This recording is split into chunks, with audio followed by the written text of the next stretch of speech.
So review tayo mga kapatid sa Simple Church. So we have clarity. Can you say clarity? Movement, alignment, and focus.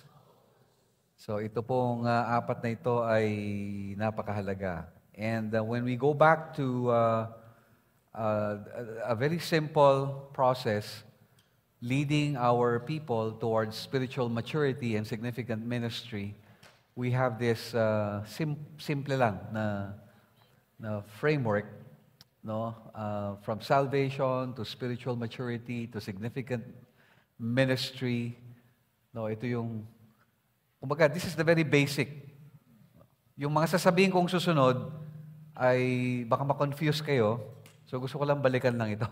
Kasi medyo yung susunod kong sasabihin ay i-share ay bikinalaman sa Crosswell Central. So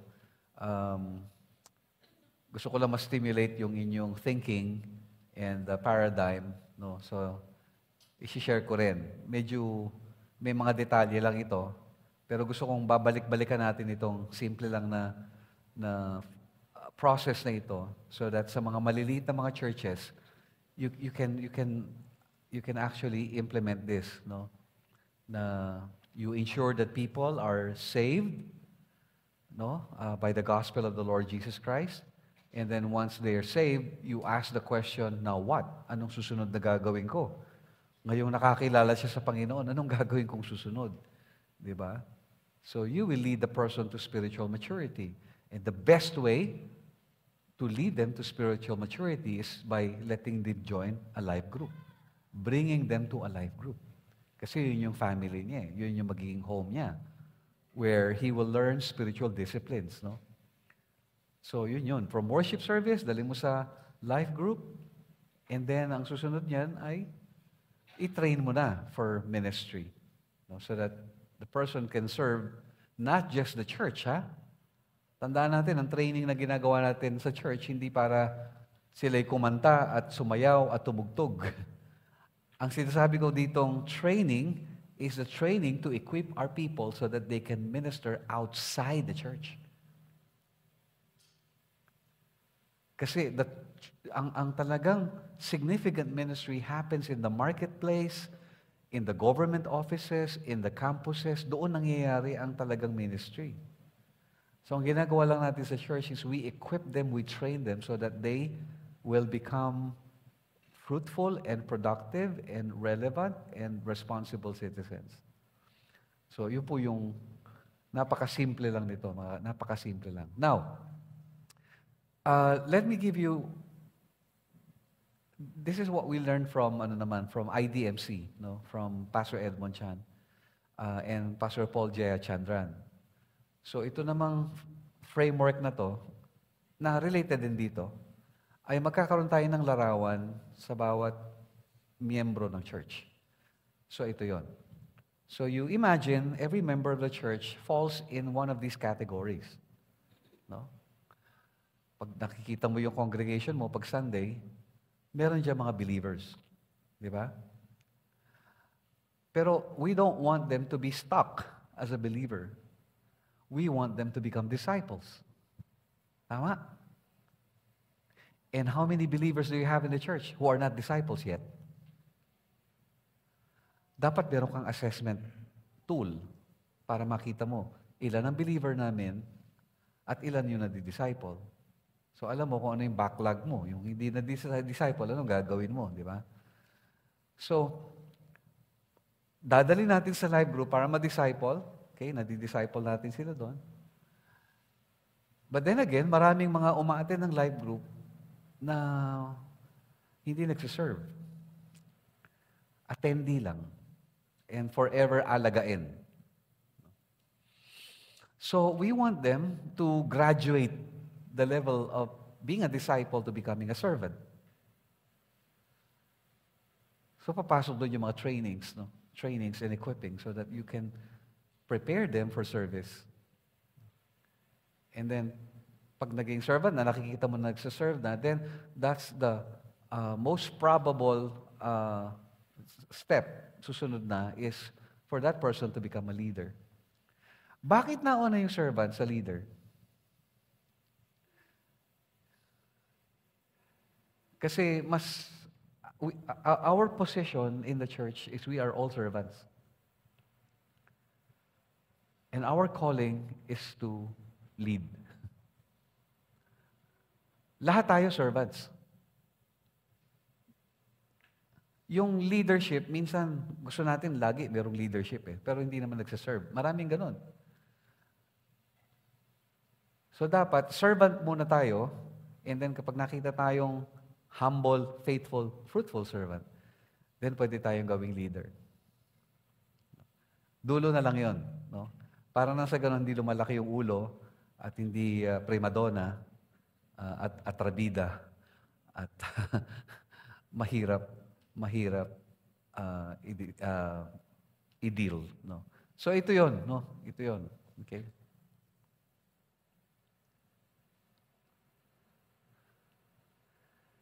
So gusto natin nagmo-move ang mga tao.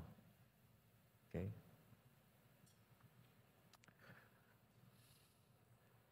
So let me illustrate this further with the people, no? Sige. Sino ba ang pwede nating tawagin dito? Ayan, sila si Ran. Halika yung tatlong lalaki kayo dyan. Halika dito. Mga lalaki na lang pardon sa mga women. Okay. And, yan. Okay. Ayan. Yala, halika nga dito, Yala. Sa kayong tatlong lalaki dyan. Come here.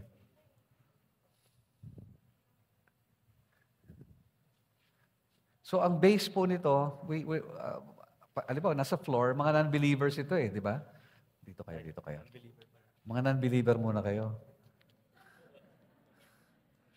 Yeah, sige, magkumpul-kumpul muna kayo dyan. Yan, kumpul-kumpul muna kayo dyan. So, we want to bring them, to move them, no? Can you say move? So we want to move these people, they're non-believers, we want to move them to the next level. Okay? So, ano mga paraan para ma-move natin itong mga tao na ito so that we can bring them to the next level? So, sishare mo ng gospel, di ba? Tama ba? Pero madalas, pag share mo ng gospel, dala-dala mo yung one verse na gift card, at isasaksak mo sa baga niya. Madalas yung ganong sharing, maganda rin naman yun kung mga transient, di mo nakikita lagi, tapos share mo ng gospel, wala nang possibility for follow-up, baka kailangan din niya marinig. Pero if you want to really raise up disciples, you need to bless them. Look at the banners over there. You need to bless them. You need to begin with prayer, and then you listen to them, you engage with them, eat with them, fellowship with them, serve them if needed, and then share your story. Kasi ang karaniwan sa mga nag-i-stay sa church, na mga nagiging member talaga, nagiging faithful na member, mga kaibigan natin, tama ba, mga kakilala natin, hindi naman mga strangers Pag pinagtaas ko ang kamay ninyo, mga kapatid, kung sino ang naging Christian sa inyo dahil sa sumulatan Diyos sa langit at sinabi doon, tanggapin mo si Jesus, walang magtataas ang kamay, di ba? O na naginip kayo at napanaginipan nyo si Jesus, na sinesharean kayo ng gospel, wala rin ganun Pero pag pinagtaas ko ang kamay ninyo, na kaya kayo nakakilala kay Jesus kasi may kaibigan kayo na nag-share sa inyo, ilan sa inyo yun? Pakitaas ang kamay. Pakitaas ang kamay. O di ba, halos lahat, may nag-share kasi, may nagmalasakit sa'yo na kaibigan mo. So that's how you win souls You engage people, kinakaibigan mo muna, nag-i-invest ka talaga, pinapakain mo, para nang sa ganon, madala mo sa Panginoon. And halimbawa, itong mga taong ito, inadala natin sa Panginoon. So pumunta kayo sa next step. Yan. Napaakyat ngayon. Naging Christian ngayon. Hallelujah. Palakpakan natin ang Lord na born again. Na born again itong mga ito. Nakakilala sa Panginoon. Ang challenge ngayon is how do you bring them to the next level? Believer yan Umaattend na ng worship. Umaattend na ng worship. Believer na itong mga ito. No? And chances are, kung sila 7, 1, 2, 3, 8 sila, no? Ang totoong nangyayari sa church, out of 8 people na umaattend sa church, yung 4 lang nadadala natin sa life group.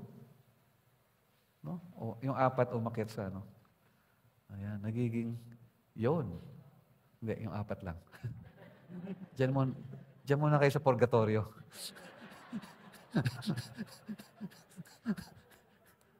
So, from non-believer, naging believer, tapos ito ngayong 4 na to, they become disciples, no?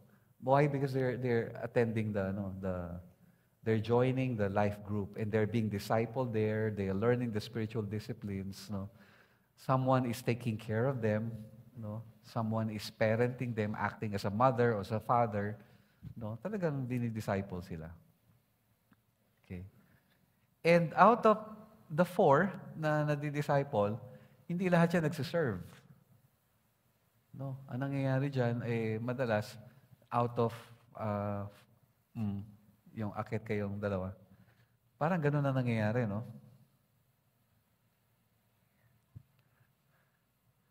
At kung may nagsiserve man, hindi lahat nagiging leader. Akit ka.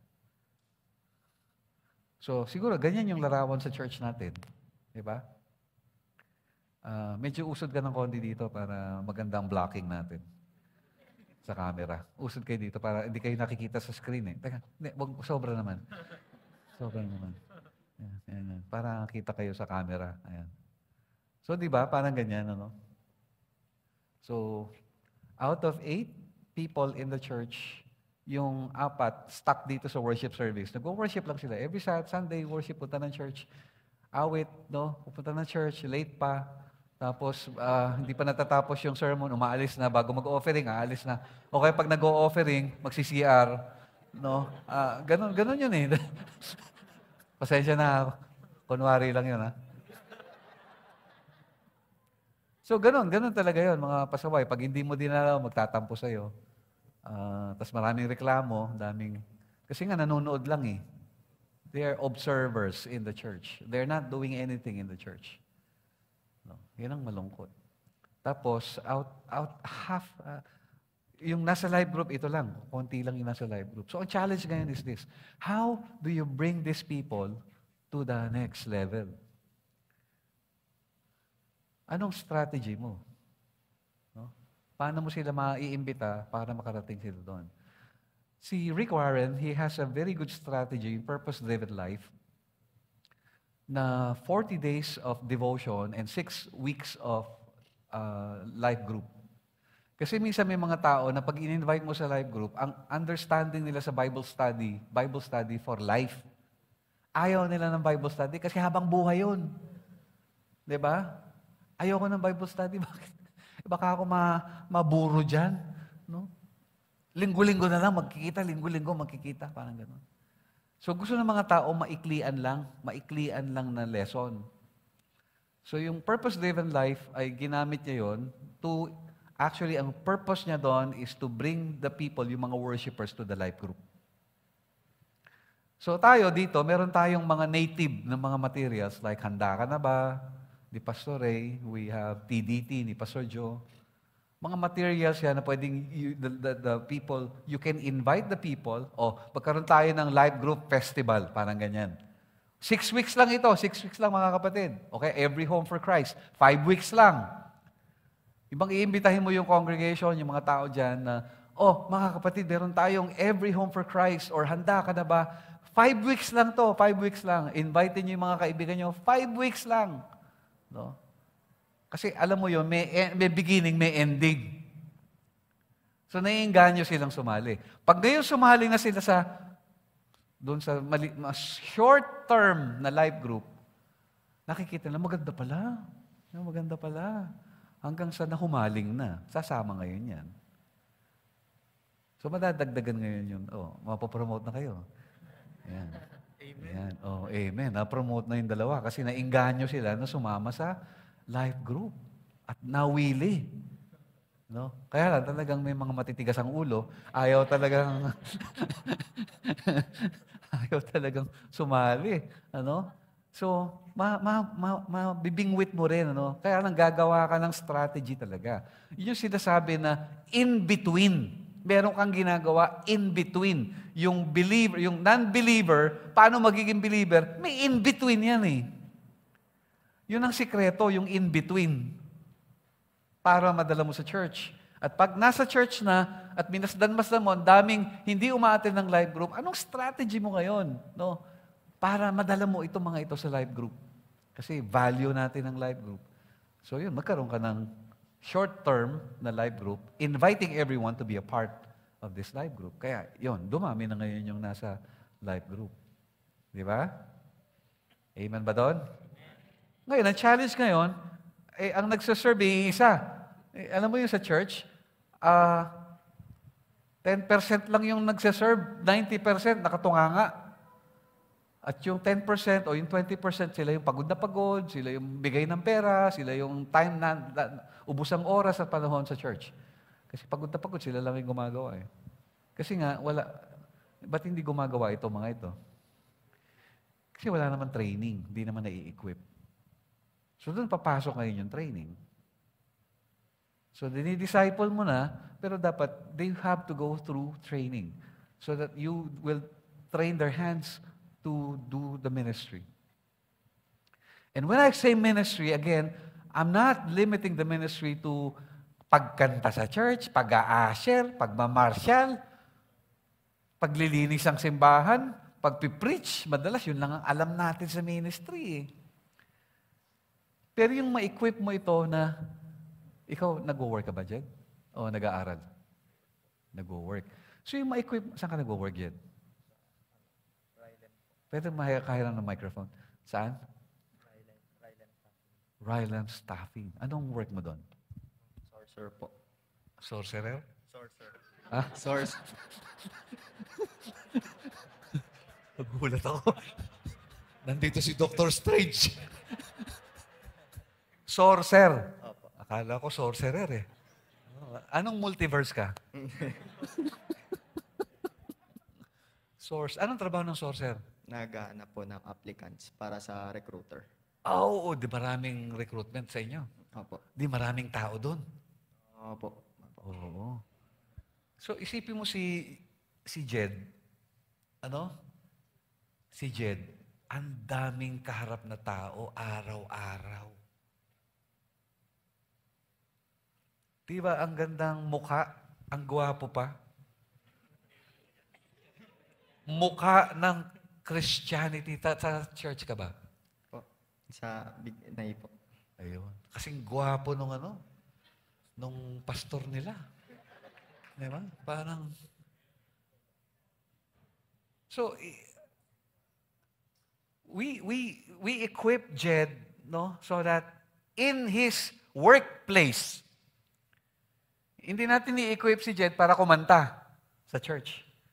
Hindi natin i-equip, iti-train para si Jed ay maging preacher o maging kung ano man yung ginagawa sa church. No, we equip him so that he can impact and influence the people in the marketplace. Tama ba? So that's servanthood. Madalas ang isip natin sa servanthood, yung loob lang ng church. Eh. Hindi, dapat sa labas. Para may wawa tayo sa community. Para dama ng mga tao na may church talaga doon sa community, sa Bignay. Dama nila na mayroong church. Yung bang pag nawala ang Crossroad Bignay, malulungkot sa mga tao. Kasi nawala, sayang naman. Eh, ang laking tulong ng Crossroad Bignay sa community. Eh, yung nawala yung church, ang sabi ng mga tao, praise the Lord, nawala ang church. Di ba? Kasi para magugulo. Ayaw nila ng church. So we train, we equip. No? Parang sa ganun si Jed ay makaakyat. Yan. So, he will become, at pati si Miko. Si Miko, sa taga saan ka? May kawayan is po. Wow. May kawayan is. Bedroom voice. Ganda ng boses mo, ha? Hindi naman po. Pwede kang announcer. Hindi. Pwede naman po. Ano ba ang ano mo, Miko? Nag-aaral ka ba? Opo, student po. Oh, di mo estudyante. Ito, saan ka nag-aaral? Bulacan State University Oh, po. BSU. Ilan ang populasyon ng BSU? Hindi ko lang po alam. Pero napakaraming estudyante doon, di ba? Opo, marami po. Oh, anong course mo? BSIT po. IT pa. Oh, di ba? So, isipin mo tong gwapo na to na si Miko. Ang ganda-ganda ng boses, di ba?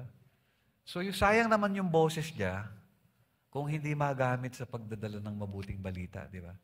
Especially in the campus ministry. So, we will train him, no? Hindi para magsayaw.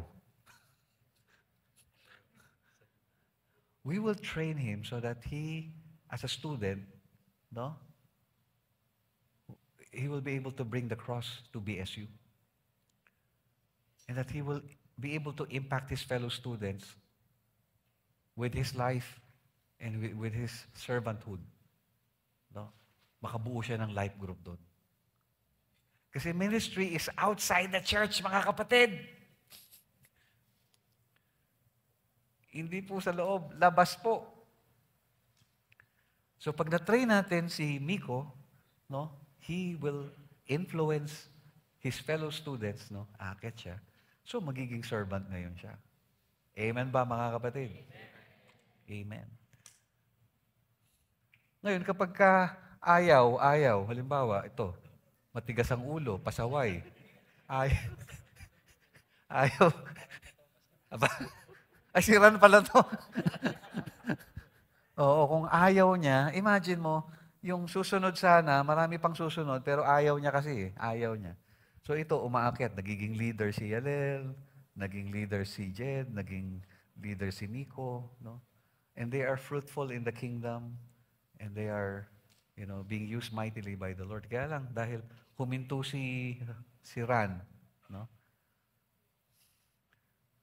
Imagine mo yung mga naghintuan. So once you're stuck here, para ka na traffic, walang movement, walang galaw-galaw, hindi rin gagalaw to.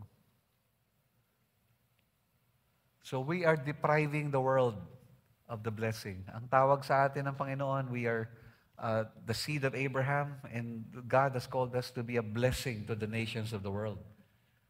Kapag ka huminto ka, imagine mo yung hihinto sa likod mo. Amen? Amen ba? Sige, palakpakan natin itong mga gentlemen na ito. Thank you. Pasensya na kayo, hindi kayo na-promote ha. Pero mamaya, titingnan natin, baka sakali magawan pa ng paraan. Okay, oops. Are we learning, mga kapatid? Okay, so yun po. Moving, doon pala sa from life group, how do you bring this people, life group members, to the servant stage? Pwede rin yan. Pwede mong isama yung, pwede kayong mag-organize ng isang event wherein they are given the opportunity to serve. Like ang pinapangarap ko nga sa mission, every year meron tayong mga mission trips. Yung mga short-term mission trips lang, no? Mga 1 week, pupunta yung mga kabataan natin sa probinsya, no? Magmi-mission sa Burias, sa white sand ng Burias, at sa bulubundukin ng mountainous area ng Nanabo, no? Yung bang magpupunta diyan sa mga lugar na yan para sila mag-share ng gospel, para siya mag-engage with the young people, no? So mga short term, pwede rin yung mga ganon. Always think of short term na mga opportunities for people to serve so that mawiwili sila, makakagamayan nila hanggang sa magkaroon ng pagkakataon, sige, gusto ko na maging part regularly ng serving ministry or ministering ministry. So yon. So believer, disciple, servant, and leader. So movement. So klaro yung gustong mangyari sa yung disciple, sa mga tao sa church. Klarong-klaro itong journey na gusto ko marating nila. Okay? At ano ang gagawin ko para madala ko sila from being a believer, from being an unbeliever to believer, no? disciple. So, kaysa mag-isip pa ako ng ibang term, naisip ko, kuhanin natin yung bless, build. No? Okay, so we bless people so that they will become believers. We build people so that they become disciples. We bridge people so that they become servants. Bridging, giving them opportunity and platform so that they can serve. And then we are breeding servants so that they will become leaders. Siguro baka sa tingin niyo medyo komplikado na to. Pero mamaya, babalikan lang natin yung pinakasimple. Okay? So dahil sabi, you have to be able to describe what kind of disciples you want to produce. So nilagyan ko lang ng adjective yung mga believer. So we want to produce authentic believers, intentional disciple. Next slide. No? Yeah, authentic believers, intentional disciple, and missional servant. Let me just clarify that. Missional servant. So yung servant, hindi yung that's entertainment servant. Amen? Hindi yung that's entertainment servant, but yung servant na relevant and effective in the community. And then, transformational leader. So these are the adjectives that go with the kind of believers that we want. So ano mga micro dynamics in between? So yung sa bless is, ang kailangan mo lang gawin dyan is to follow up and to care. No? And then sa build naman, you need to teach. Kailangan mong turuan to build them up. And then sa bridging, you need to train them. You need to train them. And then yung panghuli, sa breeding, you need mentoring. So ito yung mga micro dynamics, yung mga maliliit na mga bagay na ginagawa mo to ensure that the person is moved from one stage to another. Okay. So klaro yung process, no? At dapat may galaw-galaw, may movement, at ang trabaho ng pastor ay pagalawin ang mga tao. Yan ang trabaho ng mga pastor, pagalawin ang mga tao. I-move ang mga tao from one stage to another of their spiritual growth and significant ministry. Okay.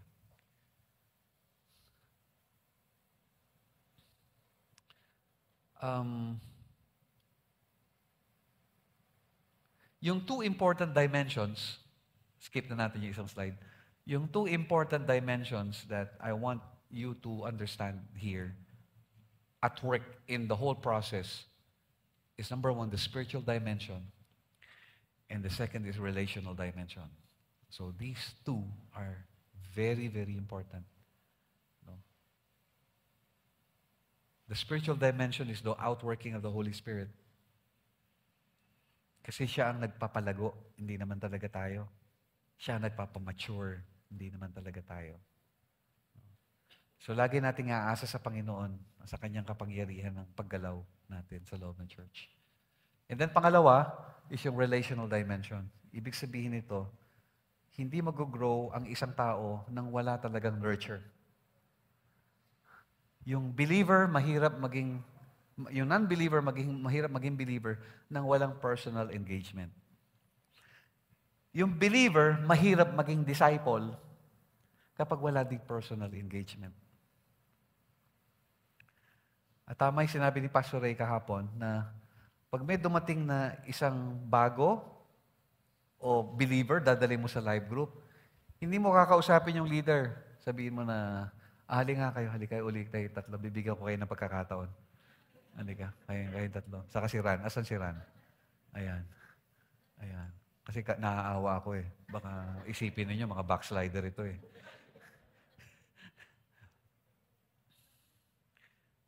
Di ba? Sira ng leader. Sira ng leader nila. Okay. So, sila nagsaserve na sila. Okay. So, nakagraduate nila finally, nakagraduate na kayo. So, mula doon sa believer, na kayo? Disciple na kayo. Okay? Disciple na kayo. Ikaw ngayon yung leader, aakyat ka. So, servant, nagsaserve siya. So, mga disciple na kayo. Okay. May dumating ngayon na bago. No? May dumating na bago. Hanap tayo ng bago. Sino ba yung mukhang bago dito? Halika si Cedric di ba? Tama si Cedric. Si Cedric. So si Cedric, ma-attend ng worship, no? Pero hindi nagla-live group. Na-born again na to, pero hindi nagla-live group. Ma-attend lang ng worship. Enjoy na enjoy siya sa pag-worship. Kaya lang Sunday mo lang siya makikita. Hindi mo siya makikita na nag-involve sa anumang part ng ministry. No? Kasi Sunday okay na sa kanya yung Sunday. Di ba? Ngayon, ito yung live group na pwedeng magtumulong sa kanya. Normally, anong ginagawa natin? Ganito ginagawa natin. Ran, ikaw yung leader. Halika dito. Ito si Cedric. Sige, alagaan mo ha. Di ba? Normally, ganon. Tama ba? So, si Cedric ngayon ang mag-aalaga. Si Ran ang mag-aalaga kay Cedric. Okay. There's another way of doing it. The other way of doing it is this. Pagka na-introduce na si Cedric kay Ran, ang gagawin ni Ran, ganito. Halika dito, JB. Halika dito, JB. Halika dito, Willow. Halika dito, Gerald. Okay. Sige. Okay. So, sasabihin ni Ran, okay, ako bilang pastor, Ran, JV, Willow, Gerald, si Cedric.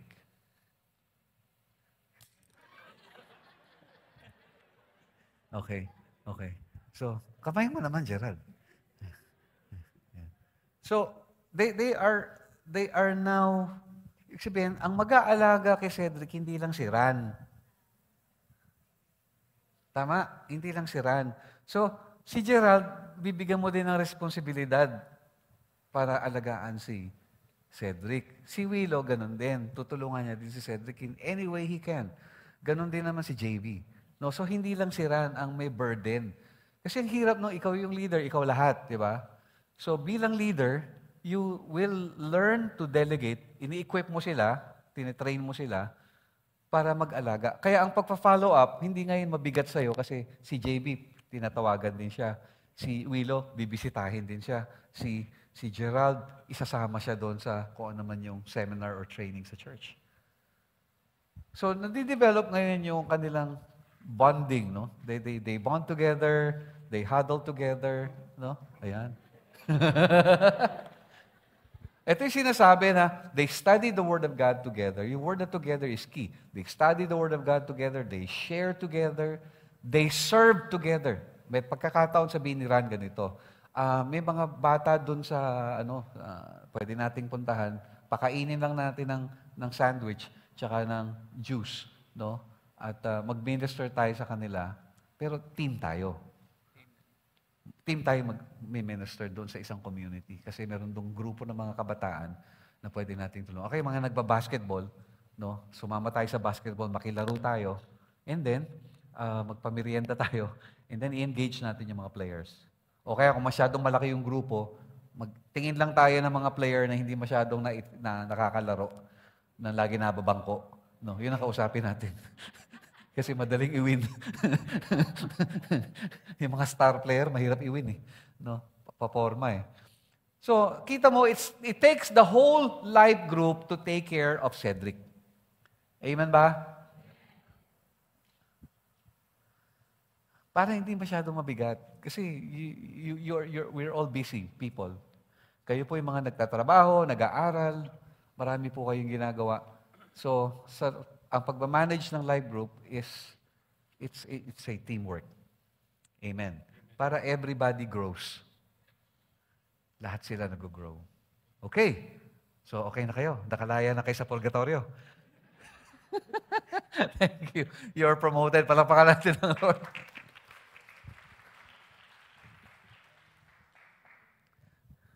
Okay. So, yung relationship na yun, mahalaga eh. Relational dimension. Yung IBM na yun, yung in-between meetings that you engage people. Lagi sinasabi ni Pastor Edmond Chan, mas gusto ko pang mag-spend ng time sa isang tao kaysa magsalita ako sa 1,000.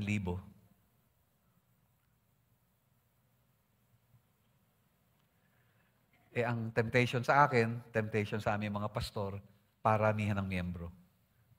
paramihan ng mga nadadala sa church. Yun ang gusto namin eh. Pero yung gumugol ng panahon para sa iisang tao, para sa amin, nakakapanghinayang, di ba? Sayang naman ang oras mo, isang tao lang kakausapin mo. Si Pastor Edmond yan hindi niya tinanggap yung speaking engagement niya, 10,000 tao para sa 2 tao.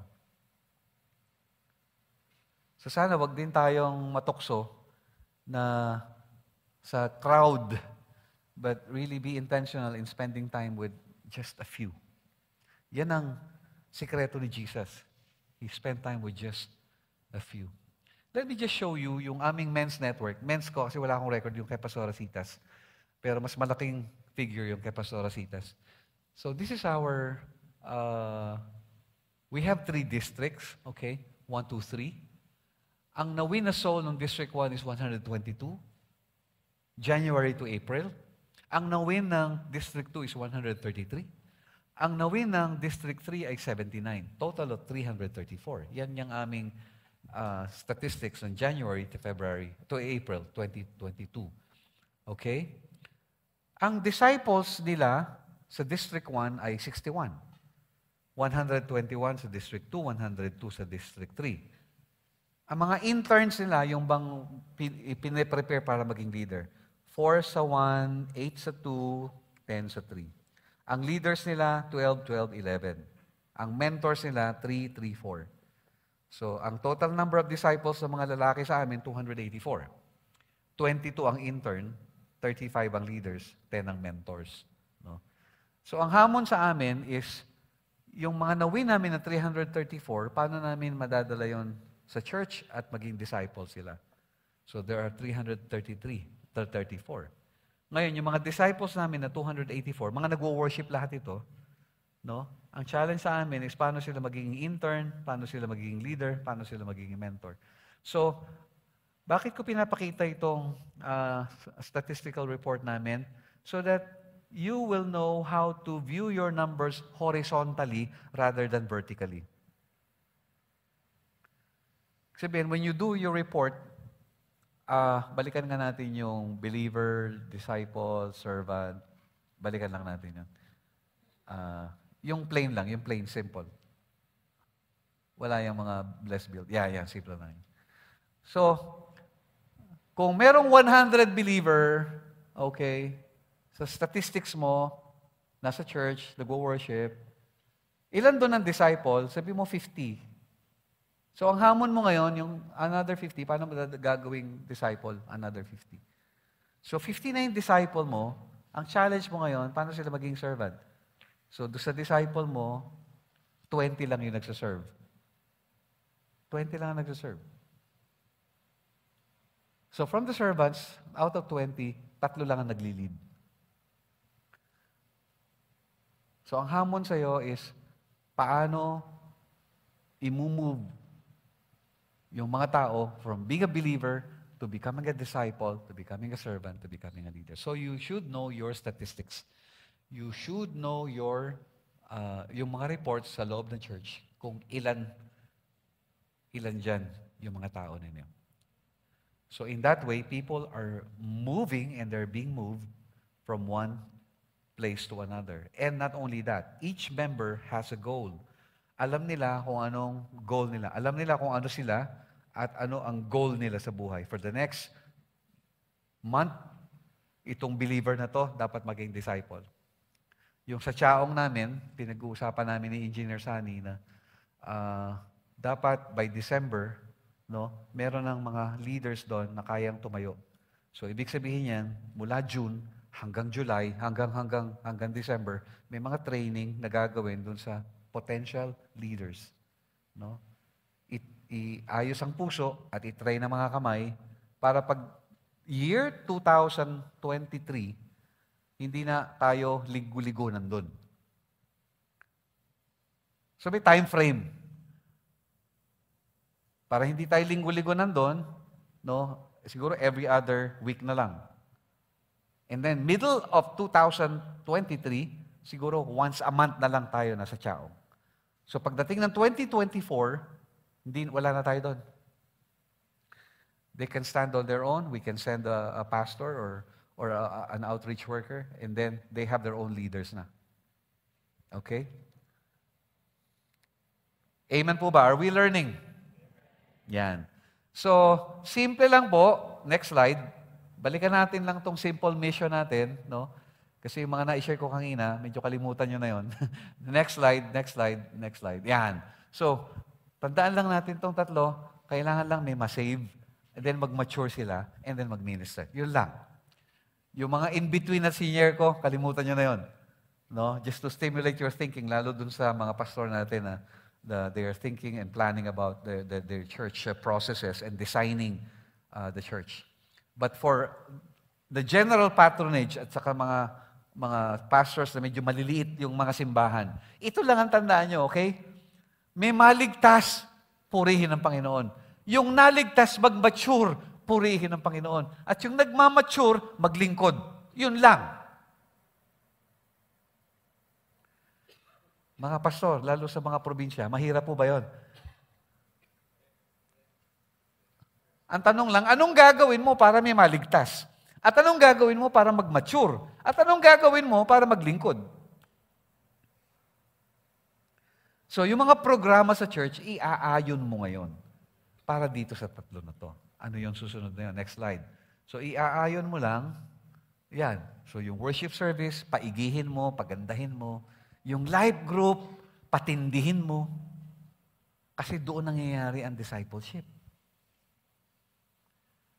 At yung mga nasa life group, sasanayin mo, ititrain mo para sila maglilingkod. That's the most simple way of doing it. Kung maliit lang ang church, kayang-kaya niyo pong gawin yan. No? Okay? So, tandaan lang natin, clarity. Ano yung pangalawa? Movement. Ano yung pangatlo? Alignment. At yung panghuli? Focus. Sa alignment, ibig sabihin, lahat ng enerhiya ninyo, lahat ng panahon ninyo, pati staff, pati mga volunteer workers, lahat nakagiya doon sa gusto nyo ma-accomplish na may maligtas, na may mag-mature, at may maglingkod. Yun lang. Kaya lang, ang mabigat sa atin ito, may mga paborito tayong ministry sa church na ayaw nating bitawan. At yung mga paborito natin na yun, ay nakakaugalian na nating ginagawa. Kaya sa halip na makapag-life group yung mga tao, kailangan dadalo pa ako ng ganito, dadalo pa ako ng ganito, dami-dami kong dadaluhan. So yung energy, yung time, nadidistract yung mga tao. Kasi ano ba yung importante? Di gawin mo na lang yung pinaka-importante. Mag-worship tayo paglinggo, mag-life group ka within the week. And then sa place kung saan ka nandun, maglingkod ka. Napakadali nun, mga kapatid. Kaya lang, napaka-crucial dito yung pastor. Kasi kung yung pastor maraming gustong gawin sa buhay at maraming gustong patunayan sa buhay, yung mga leader, ganun din, maraming gustong gawin, maraming patunayan, talagang magkakawindang-windang yung ating ministry. Marami. Wala tayong ma-accomplish. We will never be efficient. We will never be effective. Kasi you're everywhere. You're everything everywhere all at once. You want to be everything to everyone. So that will defeat your calling. Again, God will not judge you based on what you did, but God will judge you based on what you are called to do. Ano bang tawag sa'yo? Kapag hindi malinaw ang tawag sa'yo, talagang you will find yourself everywhere. Dapat marunong kang humindi. At dapat marunong kang gumawa ng mga konting bagay lang. No? Sabi nga, less really is more. Less programs mean more focus on the programs offered. Less programs mean more excellence. Kasi kung konti lang ang ginagawa mo, nag-excel ka. Less programs mean more energy for each program. So, hindi ka napapagod masyado kasi kukunti lang ang pinagagawa sa'yo. Less program mean more money allocated to each program. So, hindi numinipis ang ating kaban. Less programs mean more people coming to the ones that are offered. Less programs mean more attention from the people in your church. Less programs mean more impact.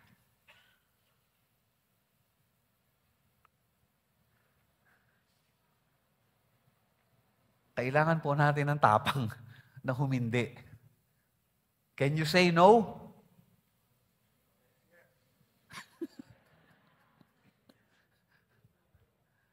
Sabihin nyo nga, no. Yeah. Yung merong tapang ng konti, 1, 2, ready, go. Oh, yun. Dapat marunong kang humindi. Problema natin mga Pilipino, hindi tayo makahindi. Parang lahat gusto natin pagbigyan. Lahat gusto nating i-entertain. Lahat gusto nating tangkilikin. Bandang huli, wala tayong bisa, wala tayong talab, wala tayong talim. Kasi hindi tayo marunong humindi. So dapat matuto tayong humindi. And then, you consider also that the people in the church are not full-time in the ministry as in full-time, no? Nag-aaral yan, nagtatrabaho yan, may pamilya yung papakainin.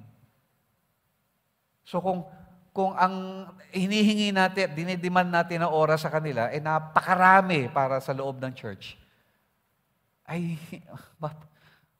mapapagod po yan. Hahanap ng ibang fellowship yan. So we must learn to say no. We must be loyal kung ano lang yung pinagagawa ng Panginoon. I remember Michael Jordan, no? He's really loyal to Nike. Yung isang kaibigan niya na basketball player din, si Fred Whitfield, ay may koleksyon ng mga iba-ibang, sabi ni Michael Jordan, can I see your closet? So dinala siya doon sa closet, at doon sa closet, may mga jacket, may mga sapatos. Kaya lang, kalahati Nike, kalahati Puma. Alam mo ginawa ni Michael Jordan? Kumuha ng trash bag, inilagay lahat ng sapatos sa Puma, tapos dinalagay sa sala, tapos kumuha ng kutsilyo, tapos pinagsisira lahat ng mga sapatos na Puma. Ganon karadikal si Michael Jordan. Ganon siya ka-loyal sa kanyang brand na Nike. Tayo mga Kristiyano, ano bang pinakamahalaga sa atin? Ang pinakamahalaga sa atin, yung kaluluwa ng mga tao. Amen ba? Yung makakarating sa langit. 300 million years from now, what will matter in heaven? No?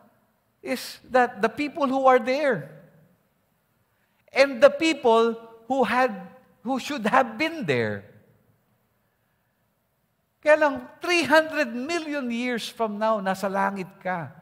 Hindi ka na pwede mag-evangelize. Hindi ka na pwede mag-disciple. Bakit? Lahat ng nandun, no, talagang nasa langit na, hindi mo na kailangan evangelize. At kung meron kang i-evangelize na gusto mong evangelize, nasa impyerno na. Wala ka na magagawa. So yung nanay mo, yung tatay mo na hindi nakakilala sa Panginoon, yung mga kaibigan mo na hindi nabahagi ng salita ng Diyos, there is no way for them to be in heaven 300 million years from now. So one thing that you cannot do in heaven is to evangelize and to make disciples. We will worship there. But evangelism, we will no longer be able to do that. Kaya dapat gawin natin yon ngayon. Amen? At yung mga competing, yung mga umaagaw ng panahon natin para ma-fulfill natin yung utos ng Panginoon to make disciples, itabi natin. Kung nasa praise and worship team ka, hindi ka na nakapagla-live group dahil ang practice ninyo mayat-maya. Magpaalam ka na lang muna doon sa praise team. I need to focus on making disciples because that's my calling. Kasi sa dami ng ginagawa ko ngayon sa school, nagpe-praise and worship pa ako, buti pa siguro, i-give up ko muna yung isa so that I can win souls and make disciples. You should become good stewards, to. Hindi lang ng pera, pati ng inyong oras, pati ng inyong health. Amen? Sabi ni Steve Jobs, itong sabi ni Steve Jobs, yung founder ng Apple, may-ari ng Apple. Sabi niya sa kanyang mga tauhan, I am as proud of the things they have not done as I am of the things they have done. Referring to his employees, to his partners in the company. Sabi niya, proud na proud ako. Proud na proud ako sa mga bagay na hindi ginagawa ng mga tauhan ko. Kung paano akong proud sa kanilang mga accomplishments.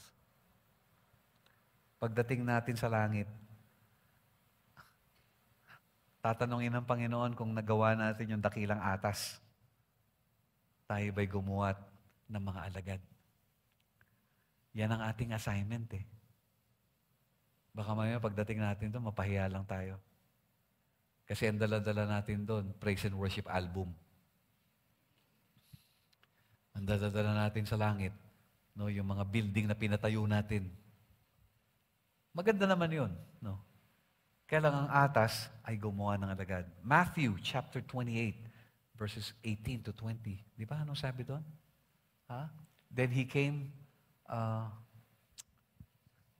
Then Jesus came to them and said, basahin natin sabay-sabay, ready, go? All authority in heaven and on earth has been given to me. Therefore go and make disciples of all nations, baptizing them in the name of the Father and of the Son and of the Holy Spirit, and teaching them to obey everything I have commanded you. And surely I am with you always to the very end of the age.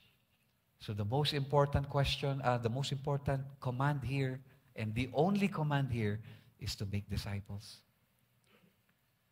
When I was in Phoebias, tapos ko na yung BBC ko, tinanong ako ni Herbert F., yung Dean of Academic Affairs, anong kukunin kong course after BBC? Sa puso ko, music. That's what's in my heart.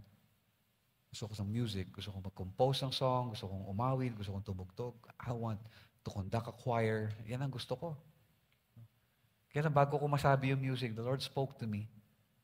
Sabi ng Lord sa akin, hindi yan ang tawag ko sa'yo. Hindi yan ang tawag ko sa'yo. Marunong ka naman kumanta, marunong ka naman mag-gitara, marunong ka naman mag-keyboard, nakakagawa ka naman ng kanta, okay na yun. Mas kailangan kita bilang pastor. So I let go of what is so precious to me. Sabi ko, sige na Lord, okay po. Kung ayaw mo ako sa music, magpapastor ako. So I gave up my first love, kumbaga sa course, and I became a pastor. Looking back, nagpapasalamat ako sa Panginoon for that pivotal moment. The Lord speaking to me that I need to focus on what matters the most. I'm not saying that praise and worship does not matter, but souls matter the most. Pero alam mo, kapag ka pala sinurrender mo sa Lord ang isang bagay, magugulat ka eh. Wala na akong iniisip na magagamit ko pa yung music or what. Basta sabi ko, magpapastor ako. Pero lo and behold, no? Matapos mong i-give up yung music, here comes, songs from the Lord, like gaya ng dati. Kung kailan mo give up, tsaka dun nag-flourish. No? And other songs na binibigay ng Lord. No? And yung matutuwa ka rin na how yung gusto mong gawin, ginawa ng anak mo, si Yelel. And he's a better musician, a better singer, a better keyboard player, a better composer than I am. Sabi ko, Lord, thank you po. Hindi ko naman pinilit si Yelel na maging musician. But it's the Lord who led him to that. And that's his calling. No? Lead people in worship. Okay? So dahil sa akin, specific yung call. It's uniquely my call to become a pastor. Pero kung tinawag niya akong musician, that will be good also for me. Pero whether you're a musician or an educator, or an engineer, or a pastor, isa lang ang tawag natin. No? Make disciples. So kahit musician ka, you should make disciples pa rin. Amen ba? Wherever you're at. Kaya lang ang tanong, handa mo bang itabi yung mga bagay na nakaka-distract sa'yo? Handa mo bang i-offer sa Lord the things that drains your energy, things that distracts you from the most important things? Are you willing to let them go? Amen?